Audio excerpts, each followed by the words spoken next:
Sige po, inanyayahan ko po lahat na let us all stand up. At bigyan po natin ng isang pasigasong palakpakan ng ating Panginoon.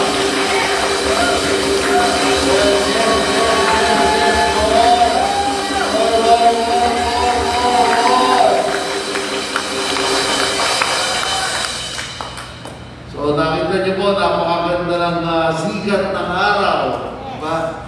So isang panibagong umaga na napaka fruitful para sa ating lahat. At I expect something better na mangyayari sa atin ngayong araw na to. So handa na po ba tayong magpuri at magpasalamat sa ating Panginoon? So let us declare, the presence of the Lord is within me. The presence of the Lord is within me. God is on my side. God is on my side. Yan, so sigurado po matagumpay na tayo sa buong maghapon na ito. Amen. So sige po, manatili po tayo nakatayo bilang magbigay galang sa mabuting balita ng ating Panginoon.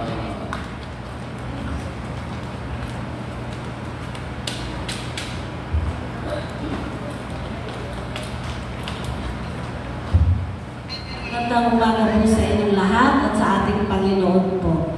Ang verse po natin ngayon ay matatagpuan sa Awit chapter 1 verse 1 to 3. Mapalad ang taong hindi naaakit niyang masasama upang sundan niya ang kanyang payo't maling halimbawa. Hindi sumasama sa sinumang tao ang laging adhihain, pagtawanan lamang at maghamakin ang Diyos na dakila. Nagagalak siya lagi magsaliksik na banal na aral. Ang utos ni Yahweh siyang binubulay sa araw at gabi. Ang katulad niya ay isang punong kahoy sa tabing batisan. Sariwa ang dalong laging namumunga sa kapanahunan. At anumang gawin ay nakatitiyak na magtatagumpay. Amen po. Thank you, Lord. Praise you, Jesus. Hallelujah. Sige po, iyong po natin ating mga ulog, lamin po natin ang presensya ng ating Panginoon. Oh, praise God. Jesus. Hallelujah. O Ama namin Diyos na makapangyarihan sa lahat, pinupuri ka po namin at pinasasalamatan sa umagang ito, Ama, sa lahat ng kabutihan na patuloy mo pong pinagkakaloob sa bawat isa sa amin, Panginoon. Maraming salamat po, Lord God, sa walang sawa mong pagpapala na pinagkakaloob mo sa bawat isa sa amin. Salamat po, Ama, na patuloy mo pong inaayos ang aming mga puso, Lord God. Patuloy mong pinalalakas ang aming mga espiritu, Panginoon, upang, Lord, lalo po kami maging excited sa bawat umaga, sa bawat linggo na makikipag-fellowship po kami sa iyo ngayon, Ama. Maraming salamat po. Ama, sa umagang ito, itinataas po namin sa iyo, Panginoon, ang aming mahal na pastora na gagamitin mo, Lord God, na magpapahayag ng iyong banal na salita. Power and anointing, Panginoon, ibaba mo po para sa Kanya. Samahan mo po siya, Lord God, upang, Lord, magkaroon ng power sa bawat puso ng mga tao na narito ang bawat salita na mamumutawi sa Kanyang mga labi, Panginoon. Itanim mo po ito, Lord God, sa matabang parte ng aming mga puso upang, Lord, makalakad kami at makapamuhay ng naaayon sa iyong kalooban. Maraming salamat po, Ama, sa kabutihan mo. At Lord, tinataas ko rin po sa inyo ang worship leader na gagamitin mo po ngayon, Lord God. Bigyan mo rin po siya, Lord, ng power and anointing na nanggagaling sa iyo, Panginoon. Samahan mo po, Lord God, ang buong music team, Lord, sa umagang ito, Lord God, upang madala niya ang buong kongregasyon na ito sa kataas-taasan mong luklukan, Lord God. Lord, walang matataas na tao. Tanging ikaw lamang, Panginoon, ang dakila mong pangalan, Lord God, ang mataas sa umagang ito. Maraming salamat, Lord, sa lahat ng leaders, Lord God, na inilagay mo sa sambahan ito, Panginoon.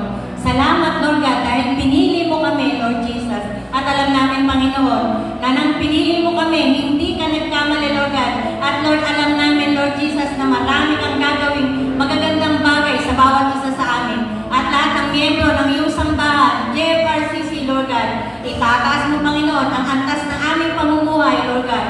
makikita ng mga tao sa labas, Lord, na iba ang mga taong patuloy na naglilingkod, nagsisilbi at nananampalatay at naniniwala sa iyo, Panginoon. Maraming salamat, Lord Jesus, sa umagang ito. Sa iyo ang papuri, pasasalamat sa dakilang Panginoon, Yesu Kristo. Amen and amen. Amen. Good morning, church! Pwede po ba batiin natin yung nasa likod at nasa kanan kaliwa po natin ang isang mapagpalang umaga? Isang mapagpalang umaga sa inyo lahat. Amen! Tuloy nga po napakasarap po maging born again na Kristiyano. Amen! Church, masali ka ba na isang kang born again na Christian? Amen! Ama church!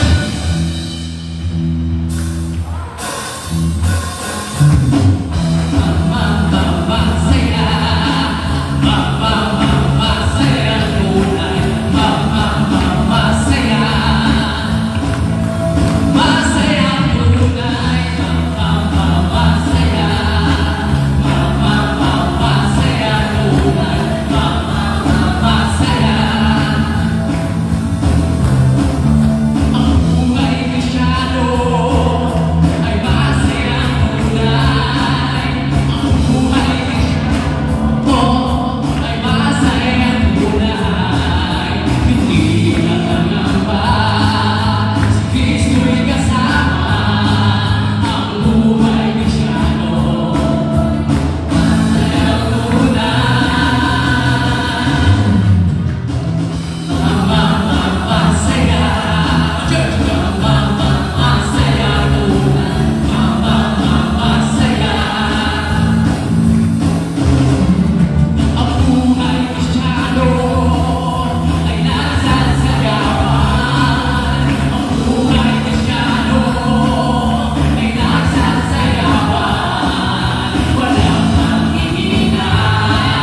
the throne.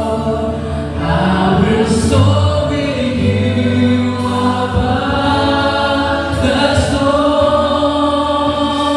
Father, you are king over the blood, and I will be still and know you are God.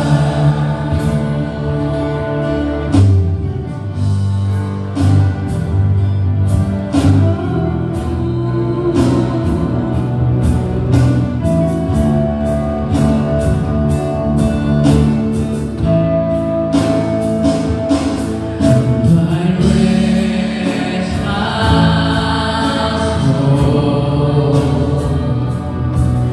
in Christ alone.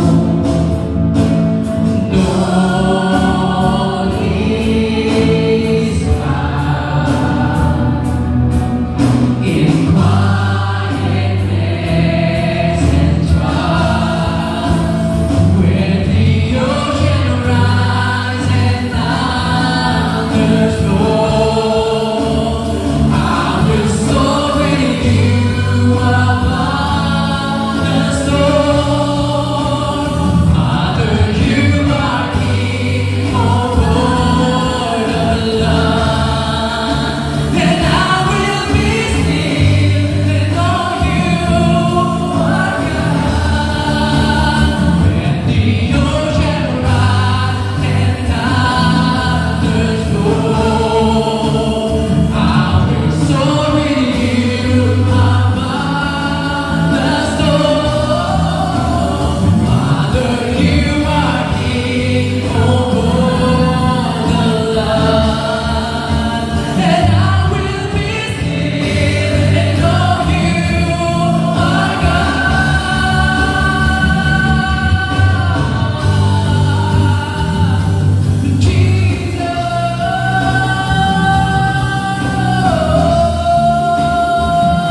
praise you, Jesus.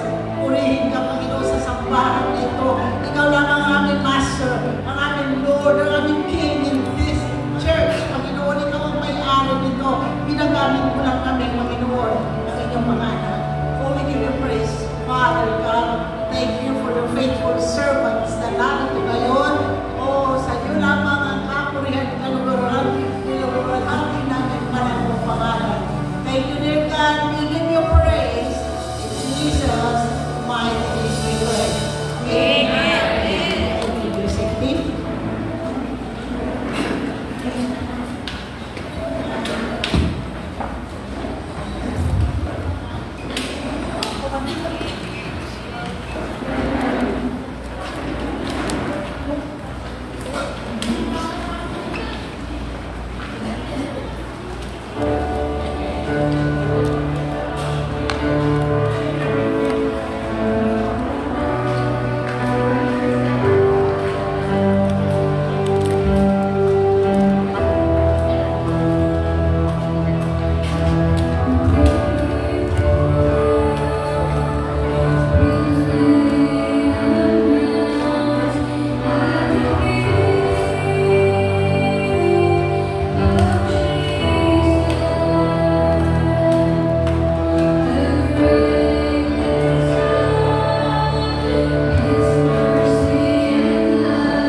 Maaari pong tumayo ang lahat. Taas po natin ang tinapay na sumisimbolo sa katawan ng ating Panginoong Jesus.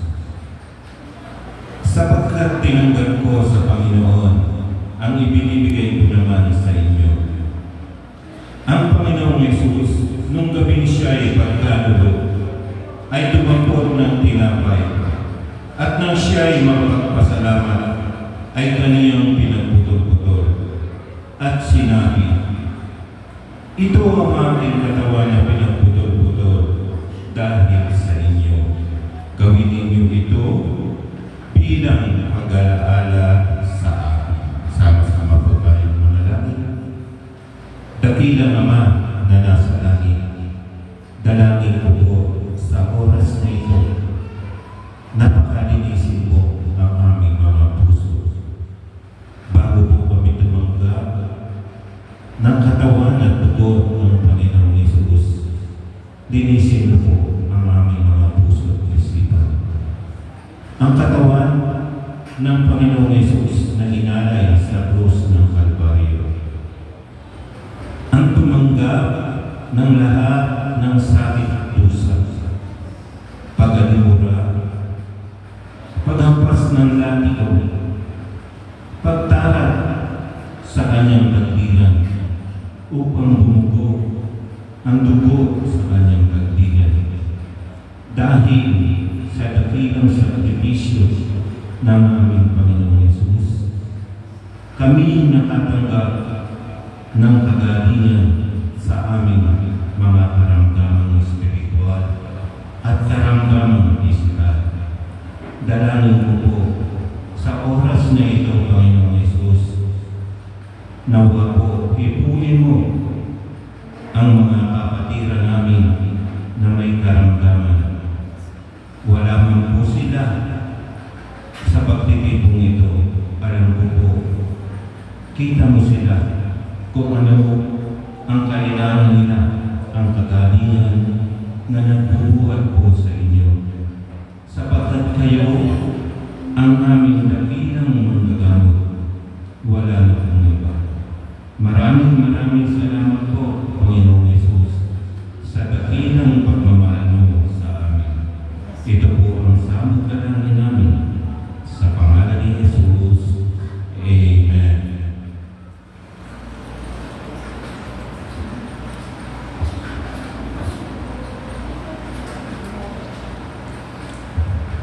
Taas po natin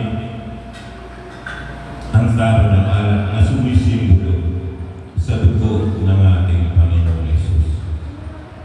Ganun din naman, matapos maghapunan, ay hinawakan niya ang saro at sinabi, ang sarong ito ang bagong tipan ng aking dugo. Gawin ninyo ito tuwing kayo'y magsisiinom at pag-alaala sa akin. Sapagkat tuwing kanin ninyo ang tinapay na ito at inumin ninyo ang saro, ay ihahayag ninyo ang pagkamatay ng Panginoon hanggang sa dumating siya muli. Sama-sama po ulit tayong manalangin. Dakilang Ama na nasa langit, sa pangalan lamang po ng iyong anak na si Jesus, kami po'y lubos na nagpapasalamat sa umaga nito na kami po ay tatanggap ng dugo ng Panginoong Yesus na nagpapaalala sa amin ng kanyang sakripisyo sa krus ng Kalbaryo. At dahil po sa dugong ito na umulo sa krus ng Kalbaryo, na naglinis ng kasalanan ng buong sanglibutan, at nagkaroon po kami ng walang hanggang tipan sa Panginoong Yesus. Maraming salamat po, Ama. At kami po ay lubos na umaasa ang iyong mga anak na nananalig at nananampalataya sa iyo na makakasama ka namin sa muling pagpupuli. Ito po ang sama-sama naming dalangin sa pangalan ni Jesus. Amen.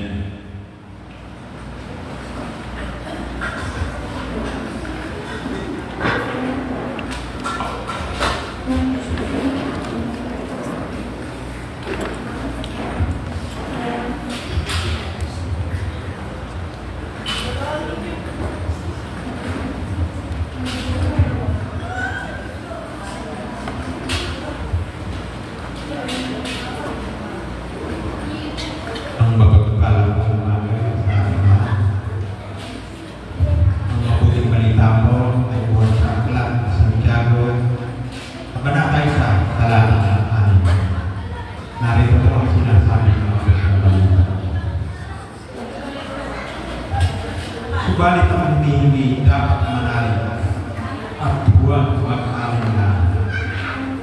Sapagkat ang nag-aalinlangan ay parang alon sa dagat na itinatapo ng hangin kahit saan. Ito po ang mabuting balita ng ating Panginoon. Sama-sama po tayo manalangin. Amang banal, amang dakila, wala sa langit. Sa pangalan po ng Panginoong Jesucristo, nagpapasalamat po kami sa natatanging araw at oras na ito pinagkaloob niyo sa bawat isa na makarating dito sa bulan sa inyong templo, Panginoon, upang muli ay makarinig kami ng inyong mga mabuting balita na aming magiging gabay at aming pangahawakan sa buhay namin habang dito ay narito kami sa mundo. Pagpalain po ninyo, Panginoon, ang mga salita na aming maririnig. Itanim po ninyo sa mga matatabang puso ng bawat isa. At ito'y maging gabay namin habang kami ay nasa mundo. Ama, pagpalaan po ninyo ang hinirang niyo at pinili na maghahayag ng inyong banal na salita. Pagkalooban po siya, Panginoon, ng mga karunungan na nagmumula sa inyo. At magbigay ng mga kahulugan upang maunawaan namin ang bawat salita na maririnig namin sa maghahayag ng inyong banal na salita. Pagpalaan po ninyo, Panginoon, at ingatan ang aming mga pastor na ninanang kung saan siya ang maghahayag at magpapaliwanag ng mga bawat salita na aming pag-aaralan sa araw na ito. Muli po, Ama, maraming salamat sa pagkakataon ito na ipinagkaloob niyo sa bawat isa na muli-muli makarinig ng inyong mga salita na nagbibigay ng buhay at pag-asa na aming panananganan habang kami ay nabubuhay. Muli po, Ama, pagpalaan po ninyo ang pagtitipong ito at ilalagay namin ang katagumpayan sa inyong mga kamay. Sa pangalan ni Jesus. Amen.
"12 steps to mountain moving prayer." Wow! May mga sekreto pala ang panalangin.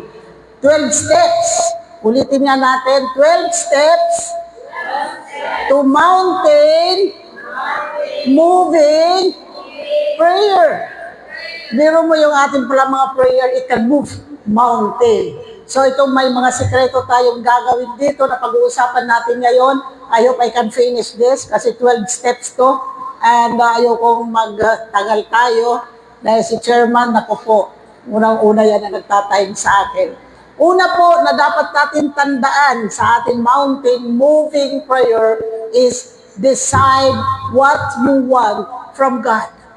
Kung tayo ay nag-prepare, mag-pray, tatandaan natin mga kapatid, kailangan mayroon kang desisyon. na ano ba ang gusto mong hingin sa Diyos. What do you really want? Dahil ayaw ng Diyos, sa binasa ng ating kapatid kanina sa Santiago 1 verse 6, ayaw ng Diyos na ikaw ay nag-aalinlangan dahil kinukumpara tayo sa alon ng dagat na itinataboy ng hangin kahit saan. Hallelujah! Kasi pag ikaw ay nag-pray, maghanda ka na. Ano ba ang gusto mong hingin sa ating Panginoon? Maring nag-pray ka, you are standing for God to give you an honor. Dahil ang tagal ang honor dumating, hindi naman dumadating, sasabihin mo sa Diyos, Lord, tricycle na lang po. Parang nilimitahan mo ang power ng ating Panginoon. Hindi mo tinayuan ang anong gusto mo, hindi mo pinahawakan ang prayer mo, at hindi mo pinaniniwalaan na mangyayari ang iyong hinihingin. Hallelujah! Kaya nga sabi dito, it is better for you to pray 2 to 3 minutes kaysa nag-pray ka ng 2 to 3 hours na walang direksyon ang iyong panalangin. Hallelujah! Praise God! Andyan pa ba kayo? Okay, number 2. Find the scriptures that promise the answer you need. Magsaliksik ka ng mga scriptures sa mga promise ni God sa iyong panalangin. Kung mananghihingi ka kay Lord ng iyong panalangin, lakipan mo po ito ng scripture. Ano ba ang sinasabi ng scripture ng Panginoon? Kasi sabi dito, mga kapatid, Jeremiah 29 verse 13, kapag hinanap ninyo ako'y inyong matatagpuan kung buong puso ninyo akong hahanapin. Kaya once you pray and then ask the Lord, Lord, ano ba ang kakambal nito, prayer ko ng scripture. Kaya bibigyan ka po ng Diyos. Kung titingnan natin sa Lucas 4:3-12, mga kapatid, ito ang kwento na tinukso ng demonyo ang ating Panginoon. Anong ginamit ni Jesus para magtagumpay siya? Salita ng Diyos, at natalo niya si Satanas.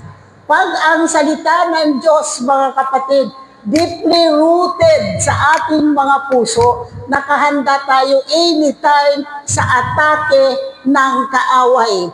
Kung ang scripture walang pangako sa ating hinahanap, wala tayong business para ipag-pray yun.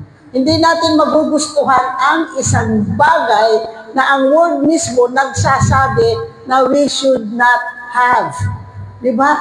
Kung ang word sabi na hindi ka dapat magkaroon yan, hindi yan yung wala kang business para ipag-pray mo yun. Huwag tayo magdasal sa kabila ng ating faith. The word gives faith.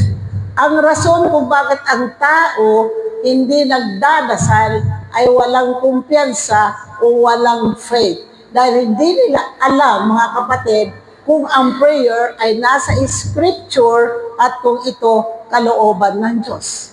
So kung titingnan natin ang John 10:10, ikinumpara ng Lord ang kanyang sarili sa demonyo. Sabi ni Lord, I came to give you life in its fullness. Samantalang ang demonyo, pumarito para kayo'y nakawan, para kayo'y patayin, at para kayo'y puksain. So, 4 na bagay na dapat natin matutunan sa basic areas natin na ninanakaw ng kaaway. Sabi dito sa Gawa 1 verse 8, subalit tatanggap kayo ng kapangyarihan pagbaba sa inyo ng Espiritu Santo at kayo magiging saksi ko sa Jerusalem, sa buong Judea at Samaria at hanggang sa dulo ng daigdig. Unang-una, sa basic area natin na ninanakaw ng Satanas, power. Dahil alam ni Satanas na pagdating ng Espiritu Santo sa atin, binigyan tayo ng power. Kaya iyon ay nanakawin niya para maniwala ka na hindi totoo ang conviction ng Holy Spirit. Kung baga gumagawa ka ng isang mali, sasabihin sa'yo, hindi, ano lang naman yan, Ano lang naman yan, slight lang naman yan, venial sin lang yan. Kasi wawalain ka ni Satanas para yung power ng banal na Espiritu Santo para alisin ka sa mga kasalanan ay kanya po itong babalik na rin. Hallelujah. Pangalawa, na basic area na ninakaw ni Satanas sa atin ay position. Ano ba ang position mo? Alam po natin na hindi ka na lang follower ni Kristo, hindi ka lang disipulo ni Kristo, mataas ang posisyon mo sa ating Panginoon. Anak ka ng Diyos. Hallelujah. Kaya palagi mong tatandaan, pag lumalakad ka, pag pumupunta ko sa mall, palagi ko sinasabi, anak ako ng Diyos. Kaya nga kung minsan tinatamad ka, mag-prayer meeting, humayo, sinasabihan ko lagi sarili ko, anak ako ng Diyos. Hindi ako mapipigil ni Satanas para hindi humayo, kahit nga bagyo kung minsan, kung hindi na talaga kaya, saka natin kinakancel. Para ano pa ang ninanakaw sa atin? Ang ating position, sabi dito sa Romans 5 verse 17, sabi dito sa pamamagitan ng pagsuway ng isang tao, naghari ang kamatayan. Ngunit sa pamamagitan din ng isang tao, si Jesucristo, ang mga taong pinagpala ng sagana at itinuring na matuwid ng Diyos ay naghahari sa buhay. Palakpakan natin ang ating Panginoon. Position mo, anak ka ng Diyos. Kaya iyan ay pinapasinungalingan ni Satanas sa atin na hindi tayo anak ng Diyos. Pero dapat ninyong alalahanin na matay ang ating Panginoon sa cross ng Kalbaryo para ituring tayong kanyang mga anak at maibalik ang ating relasyon sa kanyang Ama. Number 3, purpose. Ano ba ang purpose? Yung desire mo to achieve something, kagaya yung mga nandito sa music team, gusto mo mabigyan ng kaluguran ng Diyos, pumupunta ka dito na maaga, para ikaw ay gamitin ng ating Panginoon, iyan ay bibigyan ka ni Satanas ng maraming labahin para hindi ka makapunta. Bibigyan ka ni Satanas ng bisita ng mga kaibigan na isasama ka kung saan-saan. So ang iyong desire to do anything for the Lord, hindi mo na magagampanan. Inaagaw ng kaaway. Pang-apat, mga kapatid, possessions. Ano mayroon tayo? Prosperity. Sabi ni Lord, you will prosper. Ipra-prosper kita. At health, family. Ano ang family? Sisirain ang relasyon ng bawat miyembro ng pamilya. Hallelujah! Ang apat na ito, mga kapatid, that power, that position, that purpose, ang possessions, mga kapatid, ito ay, it comes to us through the Word of God. Number 3, ask God for the things you want. Humingi ka. Mayroon na ba tayong hiningi? Mayroon na? Okay, dahil sabi dito, Mateo 7:7-8, humingi kayo at kayo'y bibigyan, humanap kayo at kayo'y makakatagpo, pumatok kayo at kayo'y pagbubuksan. In verse 8, sabi doon, sapagkat ang bawat humihingi ay tatanggap, ang bawat humahanap ay nakakatagpo, at ang bawat kumakatok ay pagbubuksan. Kaya kung minsan, di ba, wala ka pang hiningi eh. Kaya sabi ni Lord, humingi kayo, this is instruction, ang kalakip ng pangako na may gagawin ang Diyos dito. Bibigyan ka, pagbubuksan ka, at makasusumpong ka pag ikaw ay maghanap. Alam ng Diyos, mga kapatid, ang ating pangangailangan. He knows. Pero kailangan natin humingi ng permiso, humingi ng pahintulot sa Diyos sa ating mga panalangin. Alam ng Diyos yan, kayang ibigay sa atin. Pero nais ng Diyos sa makita sa ating lahat na humihingi tayo ng permiso o pahintulot na gawin ng Diyos ang katugunan sa ating mga panalangin. Number 4, mga kapatid, pray to the Father in the name of Jesus. I love this verse. Binigay ito ng Diyos sa akin nung ako ay nag-pray, sabi ni Lord dito in John 14:13 to 14, at anumang hilingin ninyo sa pangalan ko ay gagawin ko upang luwalhatiin ang Ama sa pamamagitan ng Anak. I love this. At sabi pa sa 14, kung hihiling kayo ng anuman sa pangalan ko, ito ay aking gagawin. Tatandaan niya lang mga kapatid ko kay Kristo na meron tayong power of attorney to use the name of Jesus. Power of attorney yan ay binigay sa atin ng ating Panginoon. Dito nga sabi, kaya pag ako nag-pray, nire-remind ko si Lord, Lord, sabi mo sa iyong salita, ano man ang hilingin namin ng mga bagay sa pangalan mo, Jesus, ay iyo po itong tutugunin sa amin. I-remind ko si Lord sa kanyang salita dahil ang ating Panginoon, hindi po siya nagsisinungaling. He is true to His Word. Sabi dito sa John 16:24, hanggang ngayon wala pa kayong hinihingi sa Kanya. Biro mo yan, no? Sa aking pangalan, humingi kayo at tatanggap upang malubos ang iyong kagalakan. Purihin ng Diyos, napakabuti. Malubos ang iyong kagalakan. Hindi po ito para kay Jesus ang kagalakan. Para po ito sa atin na humihingi dahil hindi si Jesus ang nangangailangan ng katugunan sa panalangin. Hallelujah! Kagalakan para po sa atin. Kaya pag nagdasal po tayo, ibibigay po ito ng Panginoon para magkaroon tayo ng kagalakan sa ating mga puso. Palakpakan natin si Lord.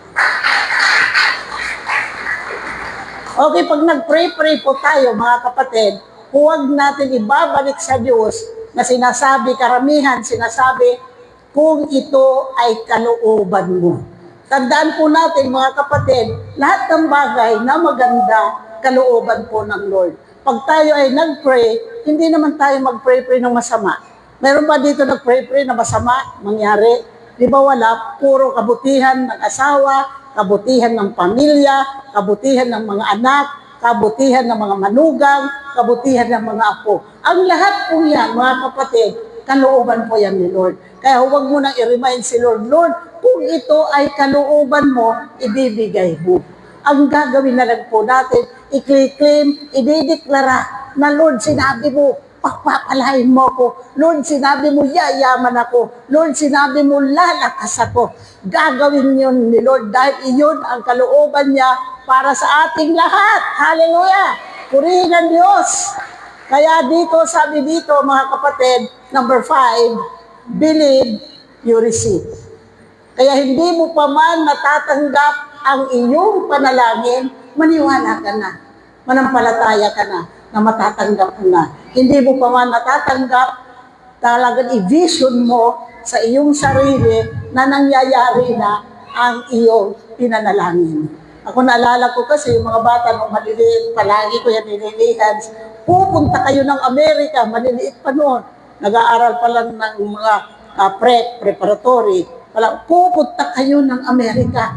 Pupunta kayo ng Amerika. At tunay nga sa kako-confess, kadideklara, sa claim, andun na lahat yung 3 kong anak. At nakakatuwa din si Lord, kahit si Gilbert, pinag-travel na rin sa abroad. Nasa Greece na rin po ngayon. Palakpakan natin ang ating Panginoon. Believe, you receive. Bakit? Dahil sabi ni Lord sa Mark 11:24, kaya't sinasabi ko sa inyo, anuman ang hingin ninyo sa inyong panalangin, maniwala kayong matatanggap na ninyo yon. At matatanggap nga ninyo. Hallelujah! Believe. Instruction ito na may kalakip na promise. Na promise si Lord, pag naniwala ka, nanampalataya ka, matatanggap mo kung anong pinananampalatayanan mo. Hallelujah! That is Mark 11:24. So sabi din dito sa Efeso 1 verse 3, purihin ang Diyos sa tama ng ating Panginoong Kristo, pinagkaluban niya tayo ng lahat ng pagpapalang spiritual sa langit sa ating pakikipag-isa kay Kristo. Tandaan lang po natin, mga kapatid, ang lahat ng bagay provided na po ni Lord. Ang lahat ng bagay na nasa spiritual realm, mangyayari po yan sa natural realm natin kasi kay Jesus, mga kapatid, provided na po lahat. Di man lagi natin nakikita, pero sa tingin natin walang nangyayari. Pero andyan na po siya. Anong gagawin natin bilang anak? Ating i-claim, ating i-deklara sa pangalan ng dugo ng Panginoon Kristo para mangyari at makapunta sa ating natural realm. Hinawakan natin ito through faith at magbubunga ito at magkakatotoo ang lahat ng bagay na ating pinanghawakan, ating tinayuan, magkakatotoo po ito sa ating buhay. Sabi dito sa Roma 3 verse 4, ang Diyos ay tapat at totoo kahit na sinungaling ang lahat ng tao. Aray ko, sinungaling ang lahat ng tao. Sabihin mo, hindi ako nagsisinungaling ha. Mas sinungaling. Kung ayan, ang tingin mo, hindi ka nagsisinungaling. Sinungaling ang salita ng Diyos. E di ba sabi ng Diyos, magaling ka na, malakas ka na. Pero sasabihin mo, hindi, palagi nga akong nahihilo eh. Hindi, palagi nga akong may lagnat, may sinat ako kasi naulanan ako. Ginagawa mo, sinungaling ang salita ng Diyos. Isabi ng salita ng Diyos, magaling ka. You are healed by the power of Jehovah Rapha. Na lahat ng sakit, diseases, hindi mo yan mararanasan. Dahil ang sabi ng salita ng Diyos, tayo ay magaling na, tayo ay malakas na, wala ka ng sakit. Kaya ka nagkakasakit, tinatanggap mo. Binibigyan mo ng susi ang demonyo para makapasok sa iyo. Hallelujah! Sabi ko nga dito, aray ko, sinungaling daw lahat ng tao. At dito, number 6, refuse to doubt. Huwag mong bigyan ng kambal ang iyong pananampalataya ng pag-aalinlangan. Pakainin mo ng pananampalataya ang iyong prayer, huwag mong pakainin ang inyong pag-aalinlangan. Dahil sabi dito sa Santiago 4, verse 7, kaya nga pasakop kayo sa Diyos, labanan ninyo ang dyablo at lalayuan niya kayo. The Word of God will set us free. Hallelujah. Number 7, forgive when you pray. Ito mga kapatid, ang dapat natin matutunan. Kasi ang tao, noon nung hindi pa ako lumalim sa Panginoon, talagang napakahirap po mag-forgive. Totoo hindi. Napakahirap mag-forgive. Pero mga kapatid ko, unforgiveness, mga kapatid, ito ang mag-block ng mga prayer na matutugon sa buhay mo.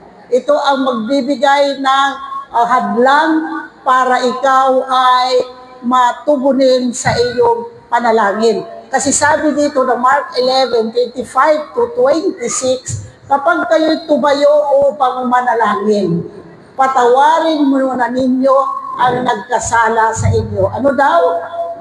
Patawarin muna ninyo ang nagkasala sa inyo upang ang inyong mga kasalanan patawarin din ng inyong Ama na nasa langit. Hallelujah! Kaya pala pag ikaw lumapit pag-pray, linisin mo muna yung puso, alisin mo muna yung mga unforgiveness upang matupad o magkaroon ng katugunan ang iyong panalangin. Kasi sabi dito sa verse 25, ngunit kung hindi kayo magpatawad, hindi rin naman kayo patatawarin ng iyong Ama na nasa langit. Gusto nyo ba yun? O, ayaw nyo pala, no? Ngayon, kung mayroon kayong kagalit, patawarin nyo na. Gaano man kalaki ang kasalanan na gawa sa'yo, patawarin nyo na upang kayo ay pagpalain. Pag hindi ka magpatawad, listen to this, God will shut off His power sa buhay natin at bubuksan natin ang ating sarili sa sicknesses, illnesses, and diseases. Natatakot, no? Kaya nga, pag wala tayong peace sa isang tao, mga kapatid, papasok sa atin ang bitterness. At mararanasan natin para sa taong yun, ang resulta ng bitterness ay broken spirit. Tayo lang ang naapektuhan, di ba? Tayo tuloy ang naging malungkutin. Sabi dito sa Kawikaan 17:22, ang pagkamasayahin ay mabuti sa katawan at ang pagkamalungkuti unti-unting namamatay. Halaka. Hallelujah. Kaya anong gagawin natin para humaba buhay natin? Maging masayahin. Huwag malungkot. Huwag yung mga kusot at mga mukha. Tawa lang. Kahit may problema ka, itawa mo, mga kapatid. Tawa ka sa mga tao na sasalubong mo, kahit hindi ka ngilitian, kahit masama ang tingin sa'yo, tumawa ka, maging masayahin ka. Number 8. Nakukuha nyo? 100 na itong mga batang ito. Number 8, meditate on the promise. Kung mayroon kayong word, salita ng Diyos sa puso mo, i-meditate nyo yun. Dahil sabi naman dito sa John 15:7, kung nananatili kayo sa akin at ang salita ko ay nanatili sa inyo, sabi dito, anuman ang nais ninyo matutupad, ito yun para sa inyo. Ano ang requirement? Ang word ni Lord kailangan manatili sa ating mga puso. Di ba? Manatili sa inyo at manatili ang mga salita ni Lord. Sabi niya, hingin ninyo. Sinabi ba humingi ka lang ng bigas? Humingi ka lang ng pera? Sabi ni, hingin ninyo. Walang sinabi dito na specifico ni lahat. Pwede natin hingin sa ating Panginoon at matutupad yun para sa inyo. Diba? Meron akong pinsan nakapitong anak na, puro babae. Sabi niya, ay si Lord pala, nakukonfuse din. Dasal tayo ng dasal ng lalaki, sabi niya, nakukonfuse din pala ang ating Panginoon. Binigay sa akin, babae pa rin. Pero mga kapatid, tatandaan mo, hindi nakukonfuse ang ating Diyos. Maaaring sa pagdasal, di ba, hindi ka naging kalugod-lugod kay Lord sa harapan ni Lord, o kaya hindi tinugon ang iyong panalangin. O kung hindi magiging blessing sa'yo ang lalaking anak. Ako, hindi ako binigyan ng lalaking anak, pero I have been praying, Lord, pahingi naman ng lalaking anak at purihin ng Diyos na si Gilbert binigay sa akin. Thank you, Lord. Hallelujah. Kaya dito, pag tinayuan mo, mga kapatid, ang salita ng Diyos, God will stand by you. Pag tinayuan mo ang salita ng Diyos, tatayuan ka rin ng ating Panginoon. Dahil kumikilos ang Diyos in line with His Word. Ano ba ang Word ni Lord? Kikilos siya doon pang iyong i-remind. I-remind mo si Lord, Lord, ito sabi mo Kaya I highly expect na mangyayari ito sa akin. Number 9, depend on the Holy Spirit in your prayer life. Maraming Kristiyano, mga patid, nag-pray-pray na may pangunawa, pero hindi nag-pray-pray sa Spirit. Hallelujah. Sa ating pag-pray, di man natin maunawaan anong ating pinag-pray-pray, pero ang Holy Spirit mismo, alam niya. Pag pinayagan natin pag nag-pray, ang Holy Spirit sa ating prayer life, makikita natin ang amazing results. Kung mayroon mga panahon na wala kang maiangkop na prayer, kagaya yung mga aksidente na kayo, pray in the Holy Spirit. Shendaralakaya hakura mashiki aralakaya. Ganun lang, mga kapatid. So, dito, sabi nga dito, pray in your prayer life depend on the Holy Spirit. Pag pinayagan natin mag-pray, Holy Spirit sa atin, makikita natin ang amazing results. Number 10, pray the prayer of intercession.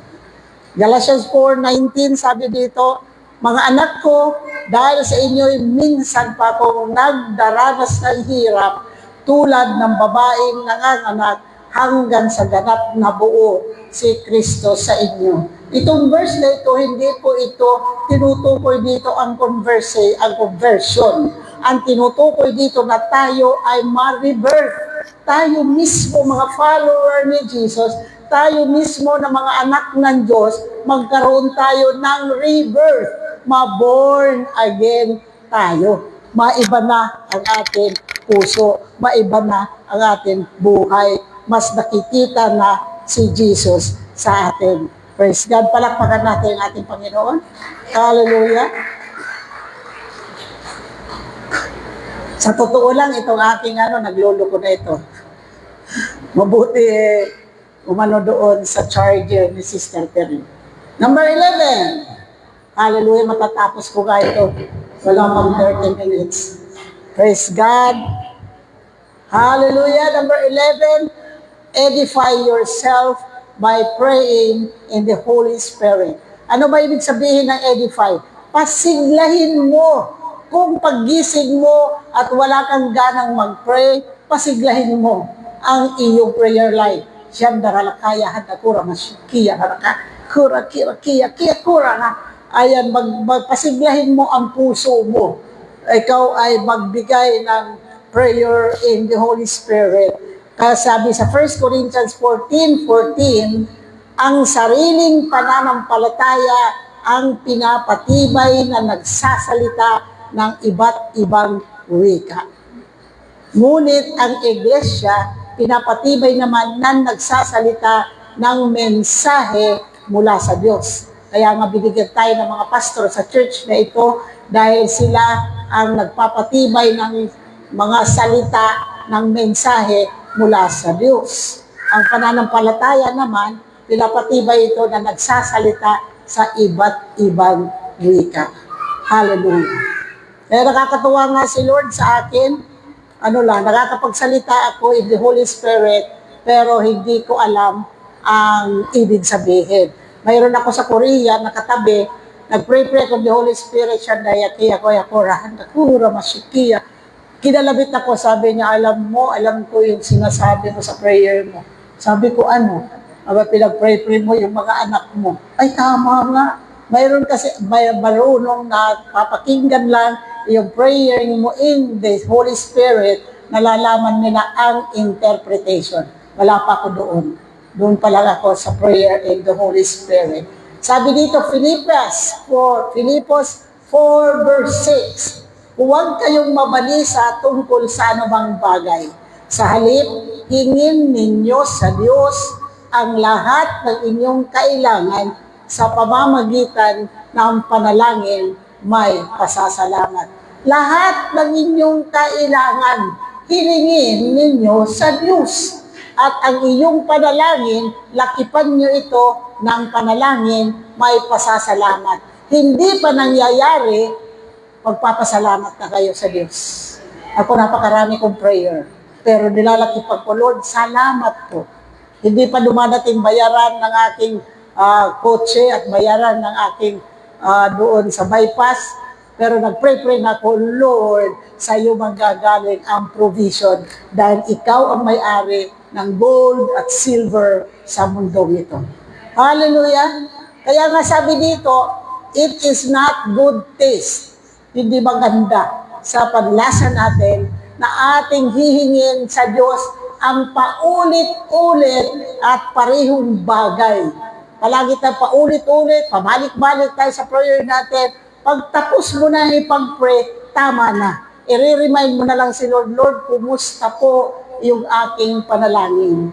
Ano na po ang kahihinatnan nito? Tapos ibigay mo yung prayer na kung kung hihiling kayo ng isang bagay sa pangalan ko, sabi ni Lord, gagawin ko po ito sa iyo. Si Jesus mismo ang nagsasalita nito. Kasi kung paulit-ulit tayo sa ating panalangin, babagsak tayo sa unbelief. Hallelujah! Kaya nga sa ating prayer, huwag paulit-ulit dahil hindi yan gusto ng ating Panginoon. Tapos na yun, nasa kamay na ng Diyos, hayaan nyo, leave it in the hands of the Lord at huwag nyo nang ulit-ulitin pa. Alam na ng Diyos yun. At makikita mo, yan ay tutugunin ng ating Panginoon. Kaya nga sabi, remind mo si Lord na ang iyong hinihingi at kung anong sinasabi ng Word at sabihin mo kay Lord, ini-expect mo ang katugunan at magpapasalamat ka in advance. Mga kapatid, huwag niyong pababayaan na hindi ka mag-i-expect kay Lord. I-remind mo, Panginoon, Lord, nag-i-expect po ako ng malaki. I highly expect na anuman ang pinag-pray ko ay gagawin mo dahil anak mo ako. Tatandaan mo na tatay natin si Lord. Our God is our Father.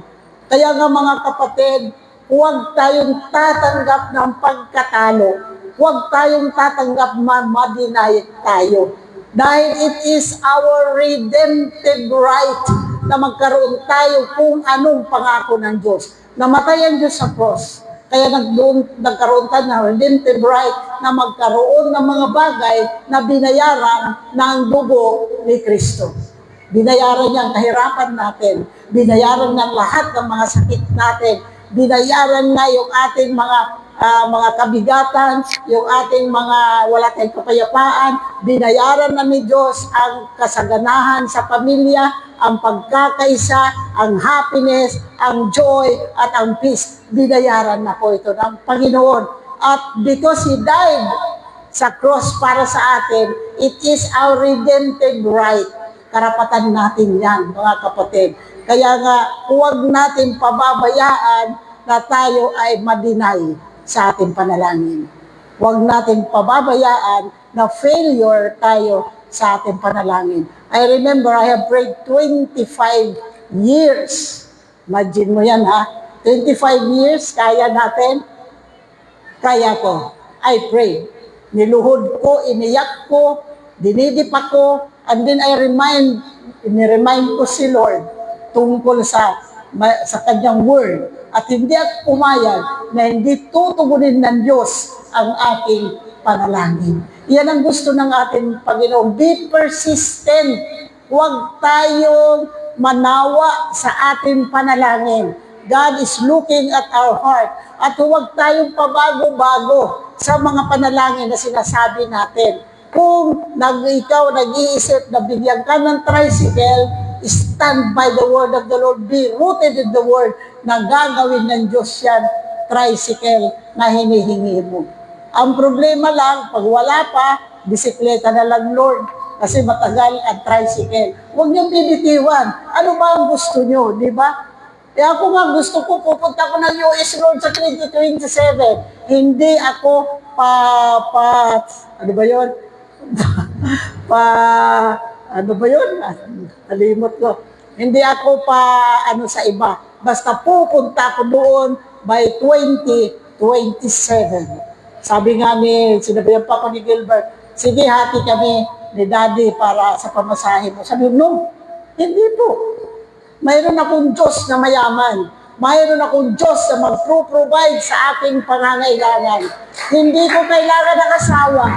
Sorry, Daddy, but I have to trust in the Lord. Hindi ko kailangan ng aking mga anak. Oo, 3 ang anak ko na nasa New York, isa sa nasa Greece, pero hindi ko sila inaasahan. Hindi ko sila nilidependahan. Hindi ko sila hihingan para sa aking travel. I will travel because of the love of the Lord sa akin. Kaya last na punta ko doon, pamasahe ko yun. Although may tumulong sa akin para mabuo, pero nabayaran ko, and then sarili kong travel. Kaya nga nagtaka yung pamilya ko na wala naman kami binigay sa iyo eh.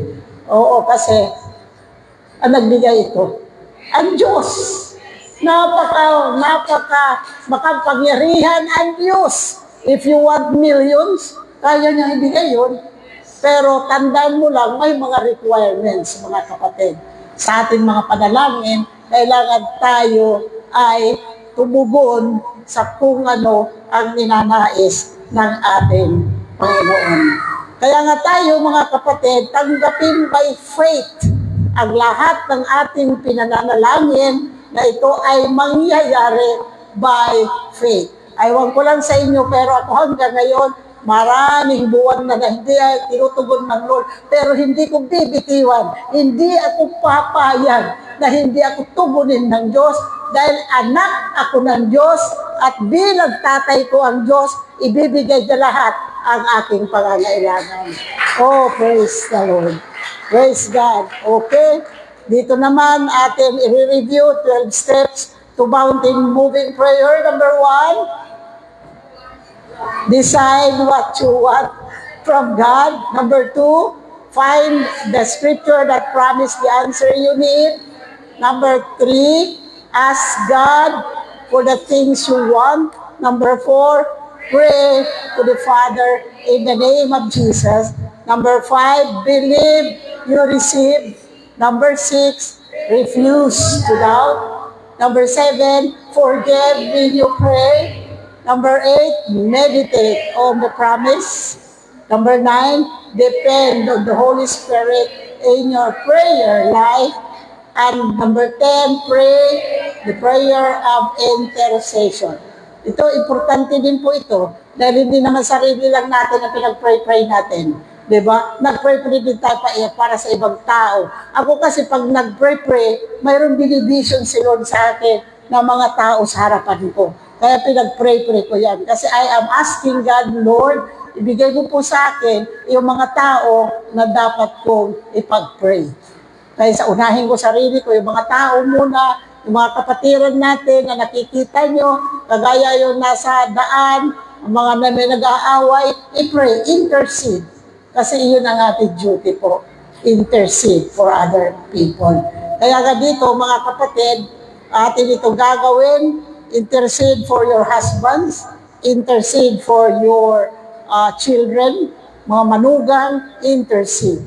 At huwag titigil hanggat hindi tayo tugunin ng ating Panginoon. Kaya nga yung aking isang apo, tapos na ng engineering, kumukuha na ng board exam ngayon. Yung dalawa ko namang apo, matatapos sa accountancy next year.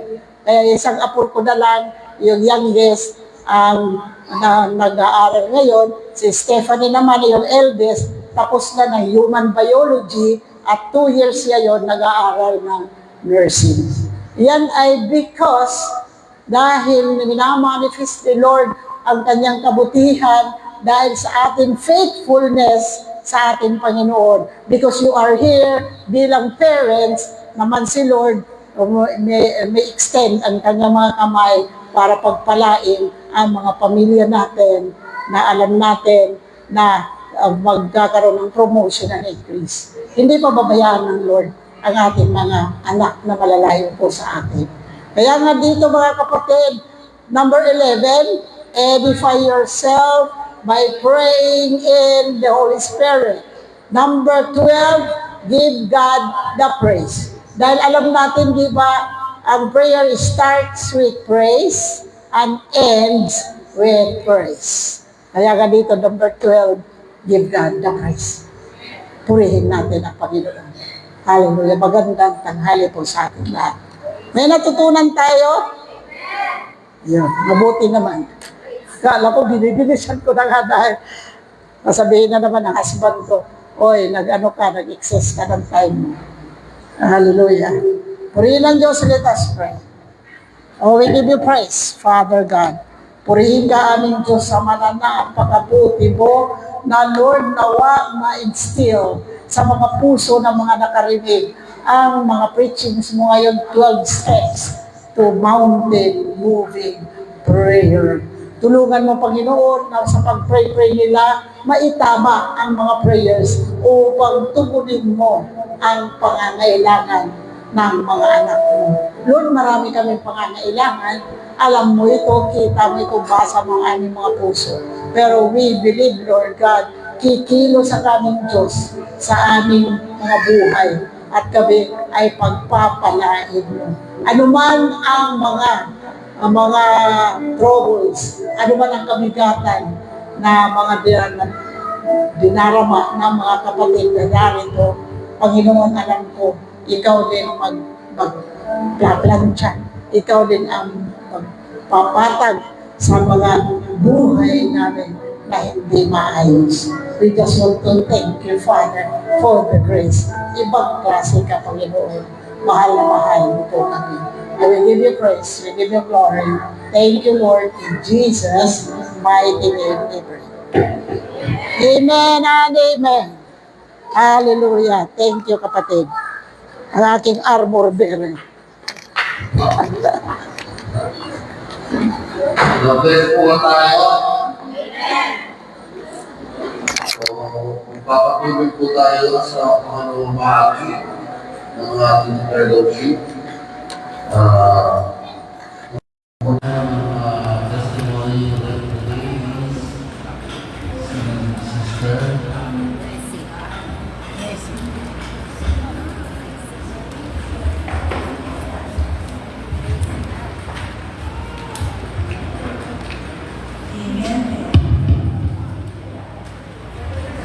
Ang word po na binigay ng Lord sa amin ay matatagpuan po sa aklat ng Hebrews chapter 4 verses 6 at 7. Huwag kayong mangamba, huwag kayong mabalisa sa anumang bagay.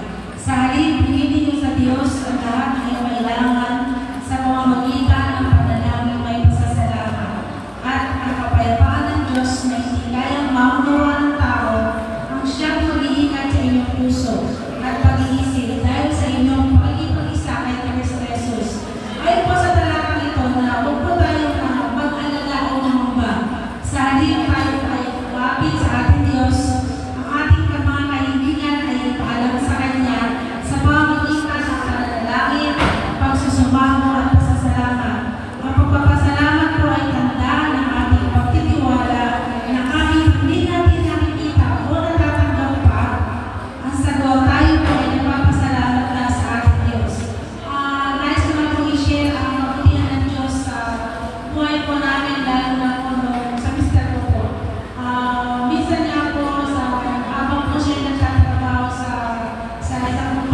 sobre, mga kapatid, mag-request kayo ng harvest sa Lord.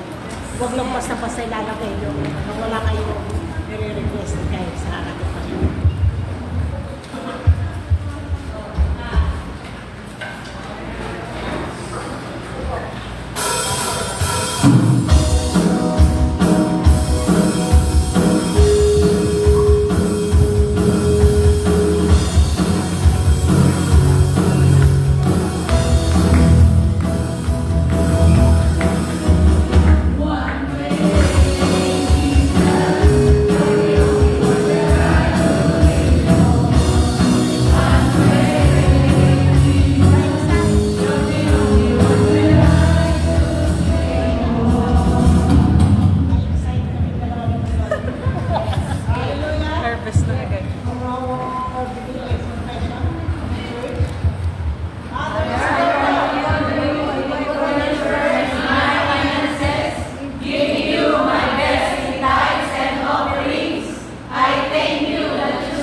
and God bless us.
Everything was found to this world, more is yet to come.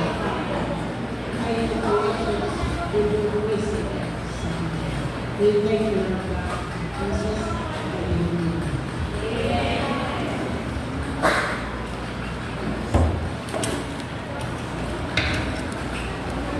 So, reminder po, every Tuesday po, tuloy pa rin po yung ating mentoring, Smart discipleship. smart discipleship. 5 p.m. So, 5 p.m. po agad every Tuesday, smart discipleship. And then, every Saturday, ating magpapaspendin po tayo ng ayo. Bakit po natin sa radio. So, po, then po, stand up, class, then after that, final blessing po. Come on, church!